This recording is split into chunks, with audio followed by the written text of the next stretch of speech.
If you're a facilities manager at a university, you know students rely on the cafeteria for breakfast, lunch, dinner, and the occasional late-night snack. So when a dishwasher breaks down and dirty plates pile up, the mess hall can turn messy in the blink of an eye. Enter Grainger. With over 1 million industrial-grade products and fast delivery, the product you need now is never far away. So you can turn that dishwasher back into a lean, clean washing machine. Call, click Grainger.com, or just stop by. Grainger, for the ones who get it done.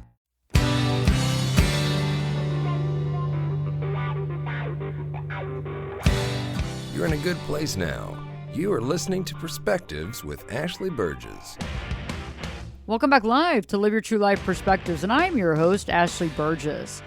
On today's show, we're going to be talking about nightly routines, how to create that successful nightly routine to get you in the groove, to create clarity, to alleviate anxiety and stress, and get you ready for the next day. Recently, I created a video on YouTube and social media about morning routines and how to have that successful morning routine to get you in the groove, to get you going, to get everything done, to get those responsibilities, to move forward, to have that motivation, and to feel good. And so today, we want to focus on our nightly routine. It's very important because a lot of times we have that morning routine, we have that work routine, but when we come home, we don't have a routine, we don't have things that we need to get done, and the next morning we're over there thinking, oh my gosh, I didn't get this done, I didn't get that done, the house is a mess, I didn't finish that, I didn't eat when I needed to eat, I didn't go to sleep when I needed to go to sleep. And so I'm feeling worn out, or I'm already feeling as though I could be a lot more productive, and I'm not. So let's talk about that. Let's start thinking about that nightly routine. And I have specific routines in my life. And there was a while back when I had no routines. I didn't agree with routines. I thought routines were humdrum and boring. But now I've realized that routines can actually be helpful. Routines can be our best friends. They can really help us to be more successful, to have more clarity, to have more understanding, to be able to have that ability to get through that long day at work and be able to challenge ourselves to doing more things we need to do, but also feeling better about ourselves, about our achievements, about being consistent with things. And so let's jump in right now. I don't know about you, but I work long hours. I work every day and also on Saturdays. And so with that in mind, there's some things that I got to get done at night that I don't have any other time to do. And I'm sure that many of you know how that is. And one of the things that I do at night is I work out. I work out almost every night. I give myself 2 nights off a week. So 1 night off during the week and 1 night off on one weekend night. And that works out really well for me. So I get home from work. I drop my stuff off at the house. I usually take my dog out for a walk, get him out there for a walk if he didn't come into the office with me. He's become the office dog now, but if I don't take him into the office for some reason, I'll take him on a walk, feed him, take him on a walk. And then I directly go to the gym. And the greatest thing about my situation right now is I actually have a gym in my building because I live in a building. We have a gym. And so I go directly to the gym. And what I often do to make sure that I'm staying the course is that before I leave the office, I change into my gym clothes that I bring with me, put my work clothes in a bag, take those home. And when I get home, so I take the dog out for a walk and I feed him. And when I get upstairs, instead of like sitting there, I know I need to go work out. So I bring my phone, the music, the iPods, whatever you need to be able to listen to your music, or if you're watching some sort of inspirational type video, or you're listening to an audiobook or whatever, make sure to bring that. So we do a couple of things at one time. Not to say that it's not good to be in the moment. There's moments of the workout that we definitely need to feel like we're in the moment, be in the moment, participate in working out. Also, it's good to sometimes learn as well, so we can do 2 things at once, really taking care of some of that time, to take some time to learn and grow on some things that we want to really understand or learn and grow from. So I work out. I make sure that I'm down there for at least 45 minutes working out consistently, normally about an hour. And then that's when I head back upstairs to try to make some dinner, thinking about what I'm going to make. I usually have an idea already. I've gone to the store previously. I like to try to get my shopping done at a maximum of 2 times a week. I don't want to go every day because I don't really have that time, because that starts cutting into my workout routine. Don't have that time after work. So I like to plan ahead and make sure that I have food for the week. And so that's when I really get ready. I start preparing food. I make my food. I eat calmly in a calm fashion. And I know that some of you say, hey, that's one of the things that I don't do. I stand up in the kitchen and eat. And that's something I try not to do. And I know that it can be hard for some of us when we're on the go or we're on our own and you don't have the family dynamic to sit with. But we do want to sit down and try to eat, try to relax, get some relaxation time in. And then after that, I try to figure out what I need to do before I'm going to grab a seat and either maybe watch something or listen to some music or read. I like to organize my house. So everything that I took from the office, I need to organize. Any of my work clothes that I need to wash or take care of, I take care of that. My workout clothes, I wash that and take care of that. And that can be very helpful because we're already on top of things. So for the next day, we got everything we need. We don't have things laying around. We've prepared our workout clothes for the next day. I like to put things in a bag so that I can take that to work and do the same thing again. It's just consistency. It's rinse and repeat, and it works out very well. I also like to try to figure out if there's any text messaging and communication that I missed out on, and usually there always is. Can't take care of everything, so you have to prioritize. And also you want to limit yourself because sometimes when we get home at that point in time, I don't want to be on the phone all night. I'm just not going to be because I want to have some downtime. I want to have some clarity and some mindfulness. And so I'll respond back as much as I can within 35 to 40 minutes. And then I let go of that phone for a little while and I participate in something that I want to do to have some downtime that makes me feel better, that gives me clarity, and that just kind of allows me to think or do what I want to do instead of focusing on work or communication. When we're able to create this type of routine, we get to that point where we're just consistency is key. And we're going to talk about some of the things that get in the way of our routine later on in the hour. We're going to talk about some things that maybe we could implement. Also, some of the pitfalls, because a lot of times we don't realize there's some pitfalls here, and we need to think about what are the things that we need to be aware of. What are the things that we need to be consistent with? A lot of people come to me when we are talking about these types of things, and they said, hey, I really want to do this, or I want to wake up early, or I want to, wake up and work out in the morning. And I said, that's great, but we got to do everything consistent, and we have to start slowly. Starting slowly is key. We want to start slowly. So if we want to work out in the morning and we want to get up 2 hours earlier, let's say, that's great. That's a great idea. It's a great goal. It's great goals, but we want to separate those goals into two. We can't just all of a sudden start working out every morning and getting up 2 hours early. It's not going to probably happen. So we want to slowly rev into that. So if we want to start getting up 2 hours earlier, let's start getting up 30 minutes earlier, or let's start getting up an hour earlier. And let's kind of, work up to that 2 hour change. A lot of times people want to change so quickly, but it's really hard to sustain that. It's like losing a lot of weight all at one time instead of doing it, practically and really aware of how to lose weight and being able to eat properly and that sort of thing. Because if we're losing weight and we're not eating properly, when we start eating properly, we're going to gain weight. We're going to feel bad about ourselves. We're going to get down on the process, that sort of thing. So I don't want you to get down on the process. I want you to feel good about this. And a lot of people come to me that have attention deficit disorder or attention deficit hyper disorder, and they're needing to get these things settled. They need to get these schedules because having a routine and being on a schedule is not only practical, but it's smart. It's smart. And the most successful people in the world have a schedule. They have a regiment. They stick to it. They're good with that. And they've learned that this is good for me. It's solid for me. And it keeps me where I need to be at.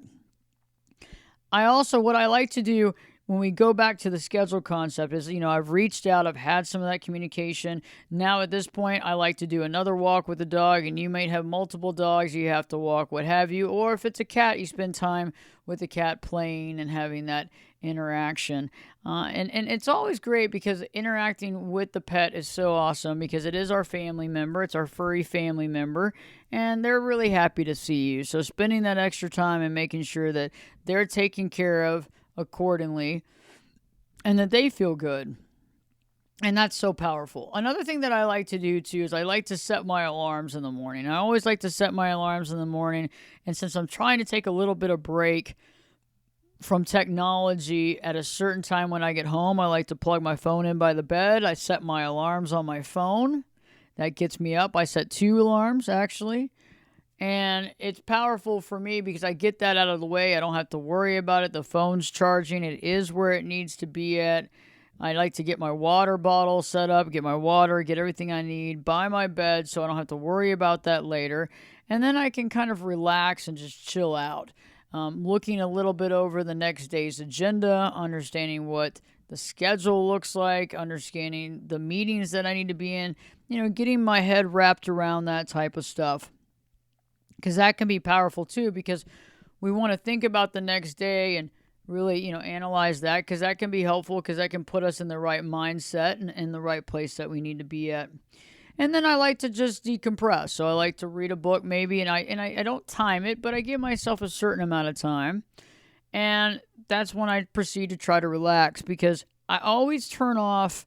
I don't ever look at an iPad in bed. I don't like to look at my computer in bed. I just don't like to do that. And occasionally you have to send out an emergency email before you go to bed.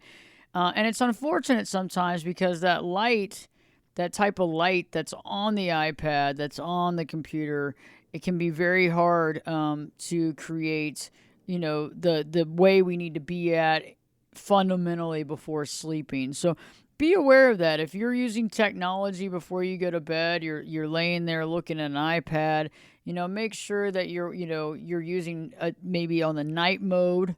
Really think about that, because that can get really in the way of your sleeping. And so if you're using technology at night and you're having trouble sleeping, this could be something that we need to be aware of. This could be something that is impeding our ability to sleep. Also, I found too, if we're on the phone a lot, we're calling, making lots of calls, talking, chatting, a call here and there is great, but right before bed, we really need to be getting ready for bed, getting ready to relax, processing that.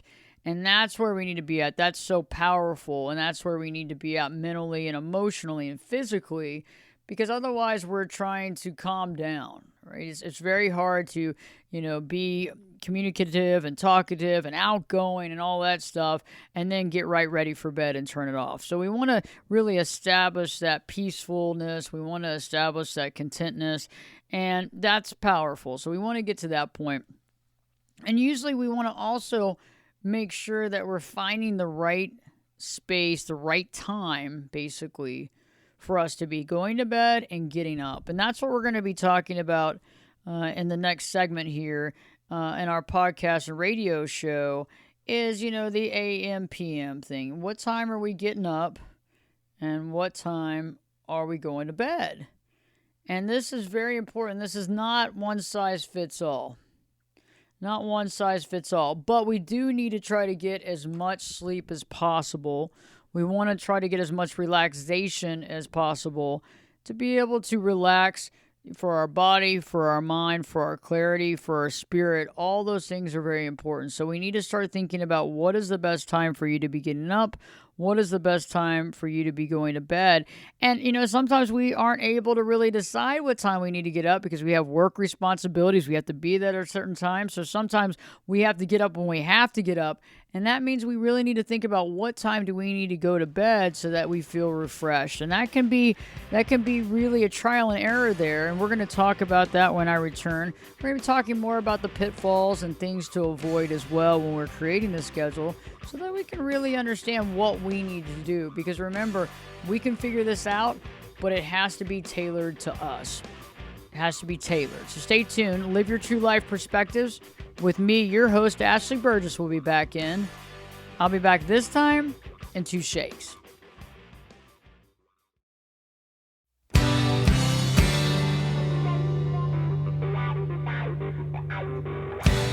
Turn it up and jump in the deep end on Perspectives. Now, here's Ashley.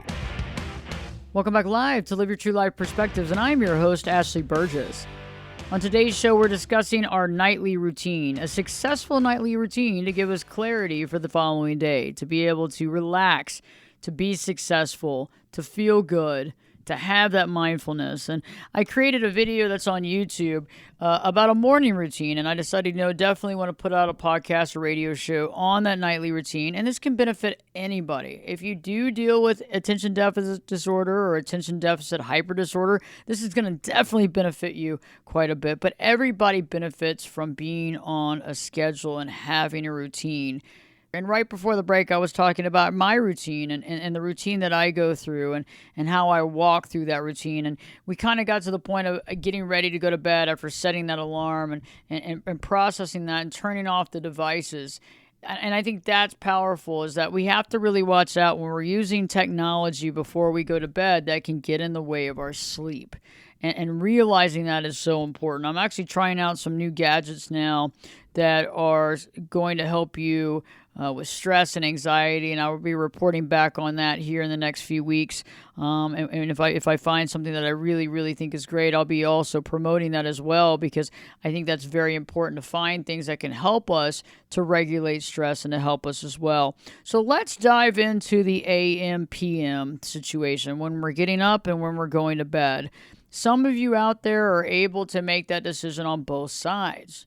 You don't have to be at work at a certain time. You're able to make that decision. And that's great. That's awesome. But some of you out there, that's just not possible. You got to be at work at a certain time. You got to be there. So you got to get up at a certain time to be able to get there. Or you got to get up at a certain time to be at your desk or at your computer in your own home office. But you got to do a certain time. So if that's the case, we need to make sure that we get up in time to be able to get ready and not be completely rushing and stressed out. But we got to get enough sleep, and we got to figure out what that sleep looks like. What's the best for us? It's not one size fits all. Some people can sleep less, but I do think that at least a minimum of 7 hours sleep is perfect. 7 hours, you can really get a lot of clarity. You can feel good. You wake up refreshed. Some people can do 6. Some people need 8. Some people need 9. You need to think about what is practical for you. And so I like to look at, okay, if I have to be up at a certain time, and I get up at the same time every morning now, I go to bed pretty much the same time every night now. Even if I get to get up a little later or I have to get up a little earlier, I try to stay consistent. Because when we start changing that time, it really does do a lot to us physically that we might not be aware of. We're going to feel sluggish. We're going to feel tired. It's going to be a long day. Sometimes you might oversleep. So that's also something to take into consideration. But I like to go to bed at a certain time. I usually go for about 7.5 to 8.5 hours. Usually about 8 is my sweet spot. I've tried all of it. I've tried 6, I've tried 6.5, I've tried 7, but you need to think about what is best for you and try it out. Try it out. Figure out what's best. But you have to really trial by error, because there'll be times when you think, wow, this is perfect. Other times it's not enough, what have you. And so it's very important to really analyze that. And so taking that time to figure that out, that can take a lot of trial and error. So what is that? What time does that look like?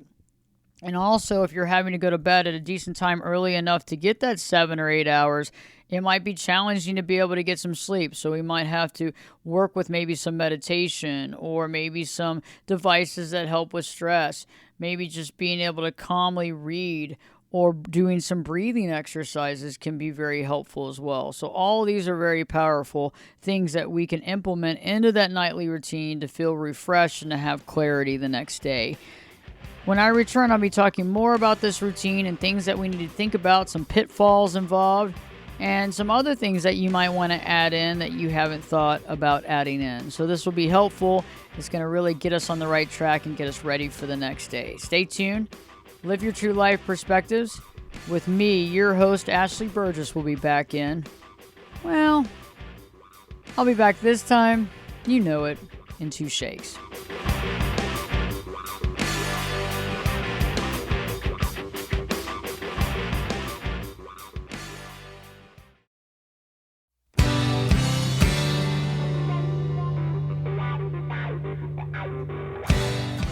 This is Jake Busey, and you're listening to Perspectives with Ashley Burgess. Welcome back live to Live Your True Life Perspectives, and I'm your host, Ashley Burgess. On today's show, we've been talking about that nightly routine, having that nightly routine that works for you. It's so important to be able to wake up, to feel refreshed, to feel good, to feel like you've gotten enough sleep, and to know that you got done what you needed to get done the night before because you feel good the next day. It allows you to really put that energy and time and focus into what you're doing on the day instead of the things that you missed out the night before. One of the biggest things we were talking about right before the break is the AM PM. What time do you need to get up? And what time do you need to get to bed to get the proper sleep so that you feel very good, that you feel healthy, that you feel clarity, that you feel successful, that you feel motivated? And this is very much not one size fits all. This is a very unique concept, and you're going to probably have to try to figure that out, what that looks like. And I'm not just talking about the number of hours that you're sleeping. I'm also talking about what time. Sometimes some people need to be in bed by a certain time. I prefer to be in bed by 11 o'clock. 11 o'clock works great for me. Sometimes 10:30. Sometimes, but it's right in that sweet spot. And that seems to work really well for me. And I can't do it every night. On the weekends, I don't do it every single night, but I do it about 95% of the time. And it makes me feel really good. I wake up refreshed. I got to get up at the same time every morning. Now, I don't do it every single weekend. Sometimes I don't have to be up at 7 a.m. So I try to be as consistent as possible, but even if I have to get up later, I don't have to get up early and I can get up later on the weekends. I try to get up within an hour of my normal wake up time during the week because I don't want to get so far off base on my schedule that when Monday morning comes around, I'm feeling really beat down. And that normally happens for a lot of people that, they feel beat down. And sometimes one of the ways that you can offset that is maybe you get up later on Saturday, and you have your Saturday as kind of your cheat, your cheat day, cheat night. And then back on Sunday, you wake up on Sunday at a certain time. That can be very helpful. And so a lot of people can work with that too as well. But during the week, we want to be consistent. We want to be consistent in our time. We want to really think about our time. We want to be consistent in that timing. And that's powerful for us. We need to also think about, besides just the scheduling, what are some things that we want to implement into the schedule that we want to do? What are some things in that nightly routine that we didn't get done during the day that needs to be implemented as well? Let's think about those things. Whether it's communicating with other people that you need to communicate with. Maybe there's a class that you would like to take or need to take. These are very, thinking about this, very individualized aspects of all of our schedules that we need to incorporate when we're thinking of our nightly routine. Many of us can't change the time that we get off work, so we have to work within those guidelines. And some of us can, but we have to figure out what we can do to make those augmentations and changes. And I feel like also one of the biggest keys is that if you have family members in the home, if they're participating on a schedule, that is very healthy and helpful for the rest. Because when I'm participating in something and I'm really caring about what time I'm getting up and I'm working at being successful and organized and having that clarity and working with a successful routine, it's really good to have the other people that are there, so your husband or your wife, on a routine as well. It doesn't have to be the exact same routine, but we need to be on a routine and being consistent, because I feel like it's hard when you're trying to really work on yourself and you're trying to get better and you're trying to have that clarity and you're trying to be solid. You really want to see other people doing that same thing. You want to see other people doing the same thing because it really gets you to do it. It really connects the dots with what you're doing. And it also feels good because there's some reinforcement there. There's reinforcement.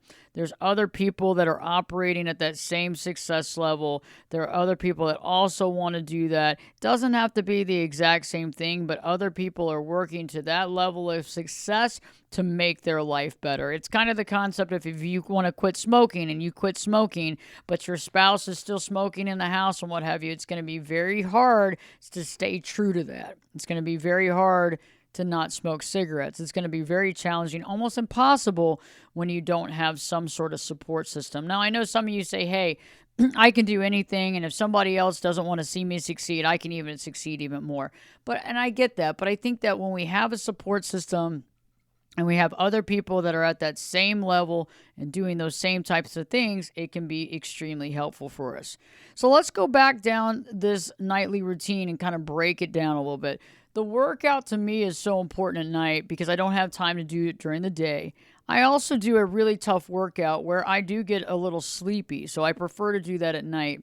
The best part about the workout is the downtime. The best part about the workout is helping myself, doing something to better myself, doing something that I need to do that's good for me. So that is my personal time. That's, that personal care, that self-care that we all need to do. And it makes me feel better about myself. And it also shows me, my inner me, that I actually care about doing something for myself. The eating process. I know that some of you forgo eating, and I understand that some of you are on a diet or you don't want to eat. But eating is so very important, and eating something that's healthy. I'm very adamant about healthy eating. I like to eat a lot of vegetables at night. I like to eat a lot of vegetables. I like to eat salads at night. I like to eat light, so I'm not doing a lot of digestion. I personally don't eat red meat and certain meats, so no, it's not an argument one way or another. I just don't. It's not my thing because I've actually really recognized what food is best for my body and what food I digest best. And these are very important aspects as well. And so thinking about that too, what food goes well with you at night? What food really helps you at night? And really connects with you. Because think about that. When you're laying in bed, you really know when you've eaten something that you didn't need to eat. You really know when you're having trouble digesting something. You really know when something has just not felt good and it's harsh and it's challenging. And so the lighter we eat, I'm not saying eat tiny bits or sparsely, just the lighter we eat, the better we normally sleep. So thinking about that, I like vegetables. I really like to eat vegetables. It's very good.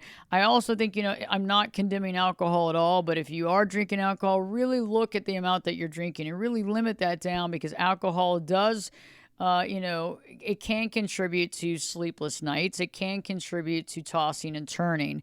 There's a certain amount that you can drink, and then there's a certain amount where we're not getting very good sleep. And so if you're having a glass of wine, that's great, but if we're overindulging in alcohol, we probably need to look at that because we're probably waking up feeling pretty beat down.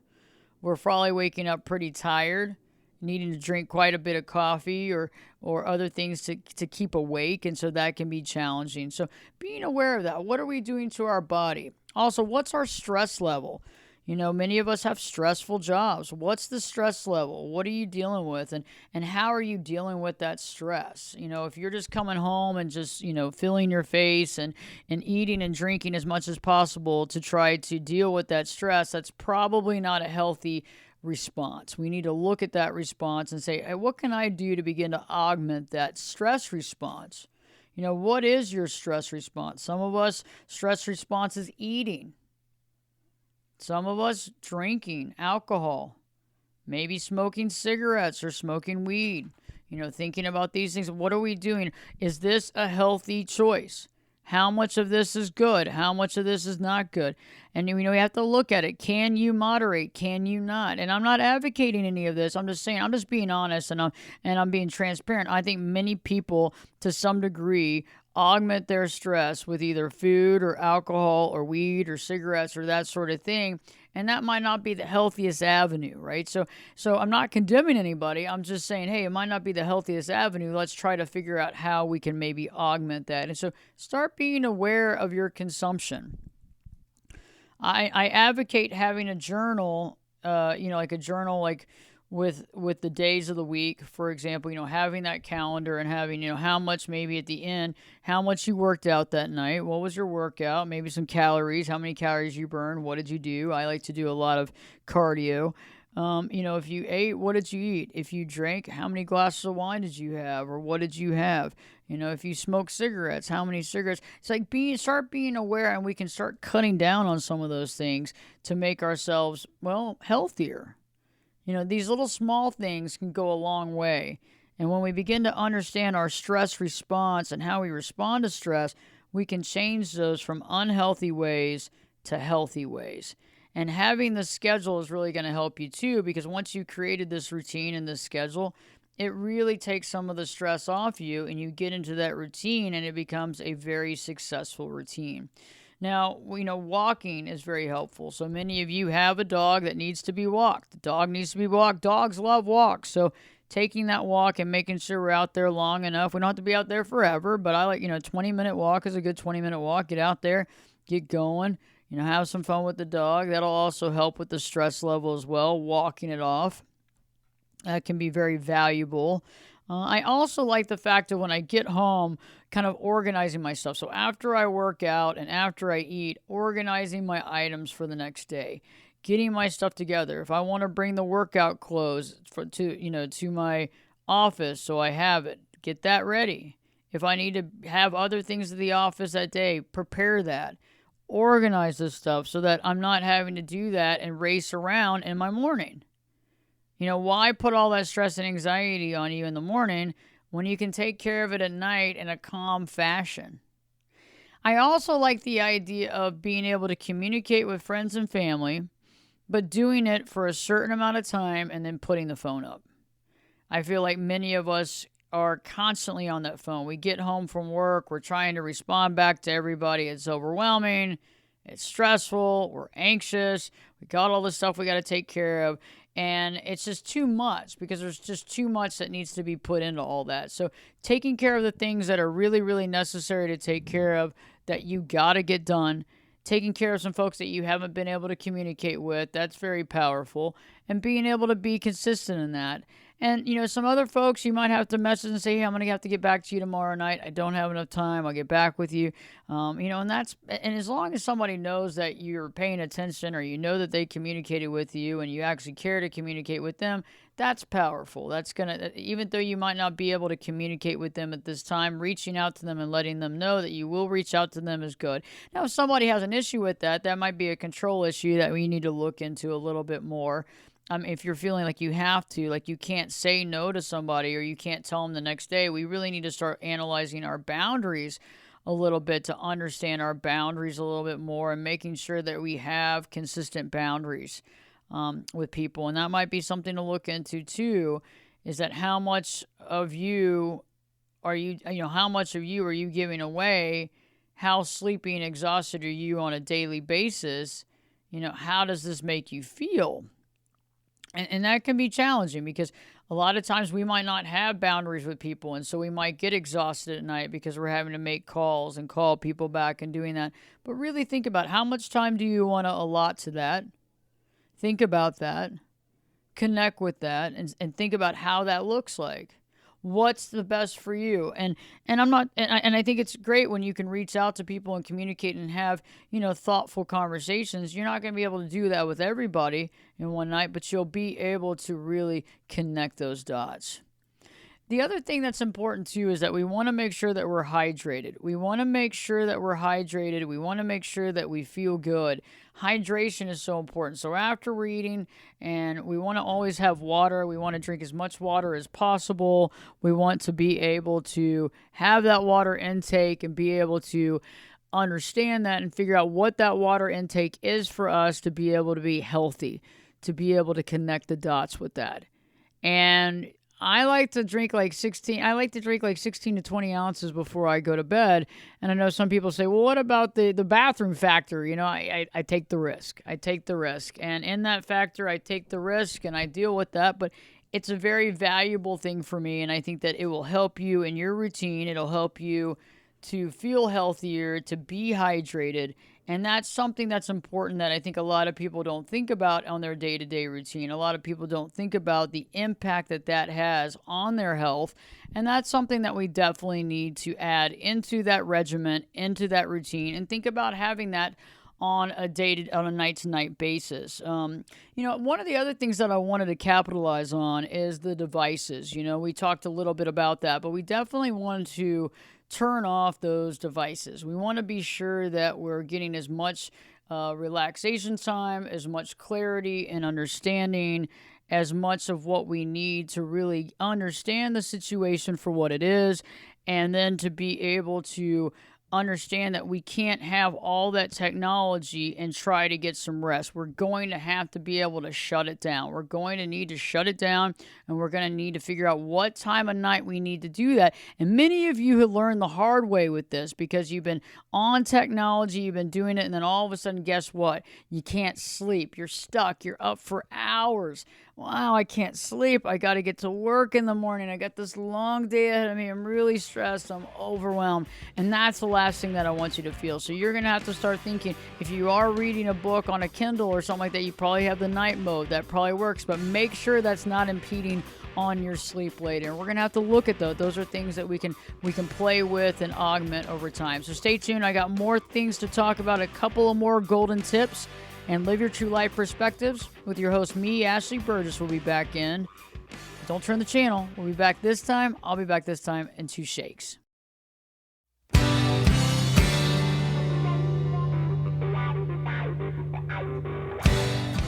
Get in here. You're listening to Perspectives with Ashley Burgess. Welcome back live to Live Your True Life Perspectives, and I'm your host, Ashley Burgess. On today's show, we've been talking about having that nightly routine, having that routine that will give us success and clarity and more mental and emotional clarity to go through our day-to-day life. And, we were talking before the break about, the stress responses and understanding those types of things, and those things can be so powerful for us to understand.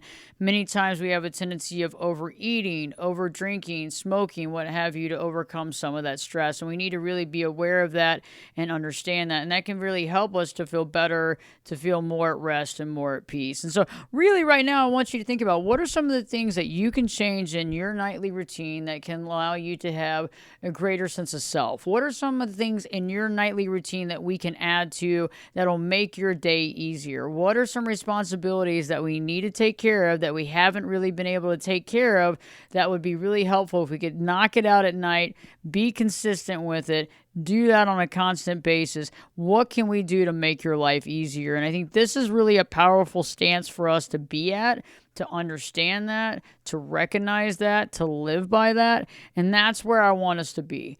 And I want you to think about that. When you're getting home, what are some things that you can do? What are some things that we can do maybe on the weekend instead of putting it right after the work day that we can actually work on? What are some things that we can get done? And the grocery shopping is important. And I know that many of you say, oh, I'm using DoorDash or I'm using Uber Eats. And I understand that. That gets really costly. And we're also not able to understand all the ingredients and that sort of thing that goes into it. One of my recommendations, and this is something really simple, is I like to go to the grocery store on the weekend. I work on Saturdays, but I like to go in the grocery store on the weekend on Sundays, get everything I need to get as much as I can for the week, really figure that out and think about what that looks like. What am I wanting to eat at night? What am I wanting to bring to work during the day as well? What are some things that I need to get and take care of so I don't have to worry about that later? When it comes to when you get home, what are some things that I can do to, decompress? What are some of those things that I can do to de-stress my life? And how do I do that? And having that fundamentally there. I also like, having a good book and having something that I can read. I've really gotten to the point of really limiting, the TV type component at night. I've really gotten to the point where I'm limiting the amount of TV exposure. And I'm not advocating that for everybody, but what I'm saying is that this is very important to get to, because I think that we can really clear our head when we're having that ability to think clearly, not always having and intaking programs. We can actually take some of this and put it into practice. There might be a show that you like, and that's great, but let's limit it down to 1 show or 2 shows and limit the amount of TV exposure and how much we're watching, and put that into a timeline for ourselves that makes sense and has a healthy timeline. So if you want to watch a show and you're watching a show, that's great. Let's put a timer on that, maybe 1 hour. And I know that's challenging for some people. We're going to have to really work at that. But 1 hour of TV at night could be good because that'll fit into your schedule. I prefer not to have any because I don't have enough time. Otherwise, I would have more time to do those things, but I really want to walk with the dog. I really want to work out. I really want to eat. So those are my priorities. And I know that's not everybody's priorities, but I think that we need to think about what are those healthy priorities that we can put forward in our routine? What are those healthy priorities that we can do that can really help us to understand where we want to be at and where our value system is. And I think that's powerful, and I think that actually aligns with our values. It also helps us create boundaries, healthy boundaries with our relatives, with our friends, with our family, with the folks that live with us, with our friends, with our work. There comes a time where we have to shut down work. And I usually try to shut down before 8 o'clock at night. I'd like to do it earlier. I'm working to try to edge that to 7 p.m. so I can get home and work out before 8 o'clock. That's something I'm really working at. And some of us are, we really need to watch that. We need to really watch the work schedule, and we need to be consistent on that. We can't change everything overnight, but we can slowly change small things and augment small things to work to our advantage. And this is very powerful. And this is something that I want you to think about. What are some things you can do? Maybe it's looking at that schedule. What time are you getting home from work? What are the things that you're doing? Is there a way of maybe leaving earlier, perhaps for work, instead of getting home as late at night? Thinking about those things as far as a quality of life is concerned. If you haven't already, check out my YouTube channel. Go to YouTube and search up Ashley Burgess. Ashley, Berges. Find content. We put up content every single week, new video content. The concept of the morning routine is on there. A lot of relationship understanding, psychology understanding, and the list goes on. I'm so glad that you tuned in. Please share this show with any family and friends or work colleagues or buddies that need to hear this, because this really helps us to be more successful, and it helps us to not have to worry about the things that we already have a routine for. Very powerful stuff. So stay tuned. We have a show coming up next. Check out the podcast as well, and live your true life perspectives with your host, me, Ashley Burgess. I'll be back this time in 3 shakes.